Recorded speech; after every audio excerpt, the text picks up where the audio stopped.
ಚರಿತ್ರೆಯಲ್ಲಿ ರಾಷ್ಟ್ರಕೂಟರು ದಕ್ಷಿಣ ಭಾರತದಲ್ಲಿ ಹಾಕಿದ ಅಡಿಗಲ್ಲು. ಇತಿಹಾಸವೇ ನಿಬ್ಬೆರಗಿಸುತ್ತ ಎತ್ತಿ ಹಿಡಿದಿದೆ ರೆಡ್ಡಿಗಳ ಸಾಧನೆಯ ಮೈಲಿಗಲ್ಲು. ಈ ನಾಡಿನ ಇತಿಹಾಸದ ಪ್ರತಿಯೊಂದು ಪುಟವೂ ಗರ್ಜಿಸಿ ಹೇಳುತ್ತಿದೆ, ಜಯ ರೆಡ್ಡಿ, ಜಯ ರೆಡ್ಡಿ, ಜಯ ಜಯ ರೆಡ್ಡಿ, ಜಯವಾಗಲಿ ವೇಮನ ರೆಡ್ಡಿ ಕುಲಕ್ಕೆ, ಜಯವಾಗಲಿ ಹೇಮರೆಡ್ಡಿ ಮಲ್ಲಮ್ಮನ ಬಳಗಕ್ಕೆ. ಈ ಮಣ್ಣಿನ ಕಣಕಣವು ಹೇಳುತ್ತಿದೆ ನಮ್ಮ ಚರಿತೆಯನ್ನು, ಇತಿಹಾಸದ ಪುಟ ಪುಟವು ಸಾರುತ್ತಿದೆ ನಮ್ಮ ಕೊಡುಗೆಯನ್ನು.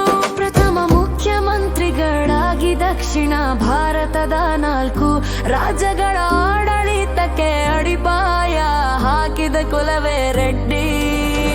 ಇತಿಹಾಸದ ಸುವರ್ಣಾಕ್ಷರಗಳಲ್ಲಿ ಬರೆದಿರುವ ವಾಕ್ಯವೇ ರೆಡ್ಡಿ ಬಂಗಾರದ ಕಡ್ಡಿ.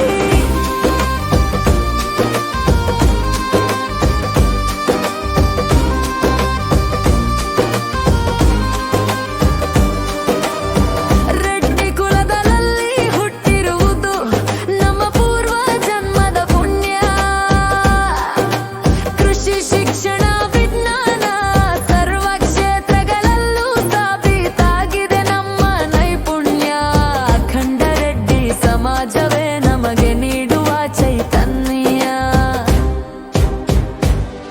ಆ ರಾಷ್ಟ್ರಕೂಟರ ಆಳ್ವಿಕೆಯಿಂದ ಕರುನಾಡಿಗೆ ಶುಭಾರಂಭ. ರೂಪತುಂಗನ ಕವಿ ಮಾರ್ಗದಿಂದ ಜಾರಾಂದ ಆರಂಭ. ವೇಮನ ತತ್ವ, ಮಲ್ಲಮ್ಮನ ಆದರ್ಶ ನಮಗೆ ಶಕ್ತಿ. ಅವರ ದಾರಿಯಲ್ಲಿ ಸಾಗುವುದೇ ಪಂಗಡಗಳಿಗೆ ಮುಕ್ತಿ. ಶ್ರೀ ವೇಮನಾನಂದ ಸ್ವಾಮಿಗಳ ಏಕತೆಯ ಕಾರ್ಯಕ್ಕೆ ನಮ್ಮ ಬೆಂಬಲ. ನಾವು ಒಂದಾಗಿದ್ದರೆ ರಾಜ್ಯದಲ್ಲಿ ರೆಡ್ಡಿ ಸಮಾಜವೇ ಪ್ರಬಲ. ನೇಗಿಲ ಯೋಗಿಗಳು, ಭೂತಾಯಿಯ ಸೇವಕರು, ರಾಜರು, ಚಕ್ರವರ್ತಿಗಳು ನಮ್ಮ ಪೂರ್ವಜರು. ಚಿನ್ನದ ಹೃದಯ ಸಮಾಜದ ಆಭರಣ. ನಿಸ್ವಾರ್ಥ ಸೇವೆ ರೆಡ್ಡಿಯ ಜೀವನ. ಶೌರ್ಯದ ಬೆಳಕು, ನಾಡಿನ ದೀಪ, ಒಗ್ಗಟ್ಟಿನ ಶಕ್ತಿ, ಭವಿಷ್ಯದ ರೂಪ.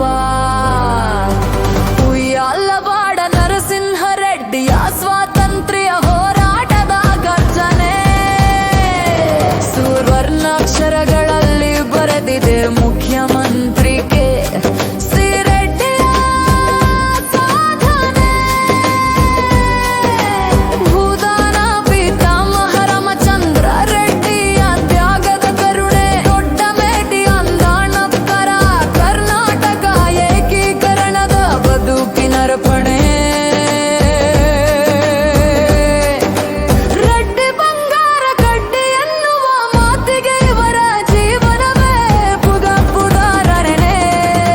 ಮಂಗಳಗಳು ಏನೇ ಇರಲಿ, ನಮ್ಮ ಅಸ್ಮಿತೆ ಅಖಂಡ ರೆಡ್ಡಿ ಎಂದಾಗಿರಲಿ. ನಮ್ಮ ಭವಿಷ್ಯದ ಏಳಿಗೆಗೆ ಎಲ್ಲರ ಮನಸ್ಸು ಒಂದಾಗಿರಲಿ. ವೇಮನರ ಜಿನಾನ ದೀಪ ನಮ್ಮ ದಾರಿಯ ಬೆಳಗಲಿ. ಮಲ್ಲಮ್ಮರ ಆದರ್ಶ ನಮ್ಮ ಬದುಕಿನ ಜೊತೆ ಇರಲಿ. ವೇಮನಾನಂದ ಸ್ವಾಮಿಗಳ ಆಶೀರ್ವಚನ ನಮ್ಮನ್ನು ಸದಾ ಮುನ್ನಡೆಸಲಿ. ಪಂಗಡಗಳ ಗೋಡೆ ಒಡೆದು ಅಖಂಡ ರೆಡ್ಡಿ ಸಮಾಜವನ್ನು ಕಟ್ಟೋಣ. ನಮ್ಮ ರೆಡ್ಡಿ ವೈಭವವನ್ನು ಇಡೀ ಜಗತ್ತಿಗೆ ಸಾರೋಣ. ಜಯ ರೆಡ್ಡಿ, ಜಯ ರೆಡ್ಡಿ, ಜಯ ಜಯ ರೆಡ್ಡಿ, ಜಯವಾಗಲಿ ವೇಮನ ರೆಡ್ಡಿ ಕುಲಕ್ಕೆ. ಜಯವಾಗಲಿ ಹೇಮರೆಡ್ಡಿ ಮಲ್ಲಮ್ಮನ ಬಳಗಕ್ಕೆ.